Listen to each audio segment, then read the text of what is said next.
आदरणीय व्यासपीठावरील सर्व मान्यवर आणि उपस्थितांना सर्वप्रथम माझा नमस्कार. आजच्या कार्यक्रमाचं आभार प्रदर्शन करण्यापूर्वी मी एक छोटीशी आठवण इथं शेअर करू इच्छिते.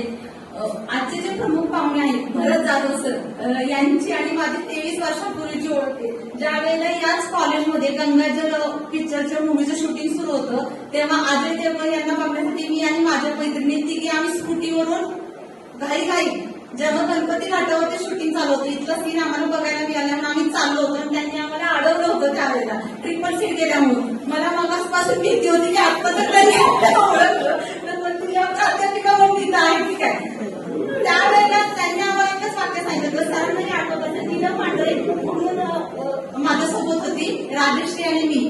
ते म्हटले की अजय देवगण यांना बघण्यासाठी तुम्ही तिकडे चाललेला आहात. तुम्ही तुमच्या जीवनात तुम्ही स्वतःचे हिरो बना. तुम्ही काही हिरोईनपेक्षा कमी नाहीये.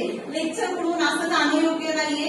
मी असं तुम्हाला एका अटीवर माफ करेन की इथून पुढे तुम्ही कधी तासांना चुकवणार नाही किंवा नियमित कॉलेज करा. मला आजही सर त्याची आठवण होते. कदाचित त्यावेळेला तुम्ही जर नसतं तसं सल्ला दिला तर आज मी इथं उभी राहिली नसते. दावताना यांच्या समोर उभी राहून माझं मनोगत सुद्धा व्यक्त करू शकले नसते.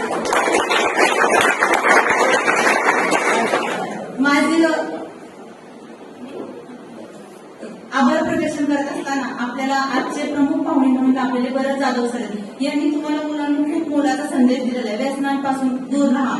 आपली भारत माता हीच आपली खरं जन्मी आहे. आई वडिलांवर जीवापासून प्रेम करा. त्यांच्या अटी नियम बंधन यांचा स्वीकार करा. कोणत्याही प्रकारे परस्त्रीकडं एक आदर्श स्त्री म्हणून बघा. व्यसनाधीनतेपासून आपण दूर राहिलं पाहिजे असे मोलाचे अनेक त्यांनी संदेश दिलेले. व्यक्ती जेव्हा घडत असते तेव्हा तिच्या जीवनामध्ये ती स्व अनुभवानच खूप मोठी होत असते. त्यांच्या वैयक्तिक आयुष्यातल्या अनेक गोष्टीतून त्यांनी तुमच्या समोर एक आदर्श निर्माण केलेला आहे की आपल्याला जी परिस्थिती जी आडवी येते यश मिळवण्यासाठी तिच्यावर तुम्ही मात केलं पाहिजे.